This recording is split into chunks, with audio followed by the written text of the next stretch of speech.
ఏపీలో గత ఎన్నికల్లో కూటమిగా కలిసి పోటీ చేసిన టీడీపీ జనసేన నేతల మధ్య మచిలీపట్నంలో అనుకోని వార్ జరిగి అది కాస్త దాడులు ప్రతిదాడులు ఫిర్యాదులు ప్రతి ఫిర్యాదుల వరకు వెళ్లిపోయింది. ఈ క్రమంలో జనసేన నాయకులతో టీడీపీ నేత కాళ్లు పట్టించుకోవడంతో ఈ వివాదం కృష్ణా జిల్లాతో పాటు రాష్ట్ర వ్యాప్తంగా చర్చనీయాంశంగా మారింది. రాష్ట్రంలో కూటమి పార్టీలు ఎలాంటి విభేదాలు లేకుండా ముందుకు సాగుతున్న క్రమంలో ఈ ఘటన కలకలం రేపింది.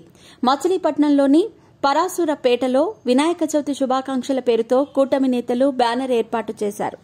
ఇందులో తమ ఫోటోలు వేయకపోవడంపై జనసేన నేతలు అభ్యంతరం తెలిపారు. 2 రోజుల క్రితం రాత్రి వేళ జనసేన నేతలు ఎర్రంశెట్టి నాని, షాయన శ్రీనివాసరావు బ్యానర్ను చింపేశారు. దీంతో ఎర్రంశెట్టి నాని ఇంటిపై టీడీపీ నేతలు దాడి చేశారు. దాడిలో ఎర్రంశెట్టి నానికి గాయాలు కావడంతో పాటు ఇల్లంతా ధ్వంసమైంది. దీంతో ఇరు వర్గాల మధ్య పార్టీ పెద్దలు సెటిల్మెంట్ చేశారు. అయితే సెటిల్మెంట్ చేసిన మరుసటి రోజు మరోసారి ఎర్రంశెట్టి నాని ఇంటిపై టీడీపీ నేతలు దాడి చేశారు. అక్కడే ఉన్న షాయన శ్రీనివాసరావును రక్తం కారేలా తీవ్రంగా కొట్టారు. అంతటితో ఆగకుండా బ్యానర్ చించినందుకు కాళ్లు పట్టించుకుని క్షమాపణ కూడా చెప్పించుకున్నారు. దీంతో టీడీపీ నేత శంకు శ్రీను కాళ్లు పట్టుకుని ఎర్రంశెట్టి నాని, షాయన శ్రీనివాసరావు క్షమాపణ చెప్పారు. అనంతరం టీడీపీ జనసేన నేతలు ఒకరిపై ఒకరు చిలకలపూడి స్టేషన్లో ఫిర్యాదు చేసుకున్నారు. దీనిపై ఏం చేయాలో తెలియక పోలీసులు తల పట్టుకుంటున్నారు.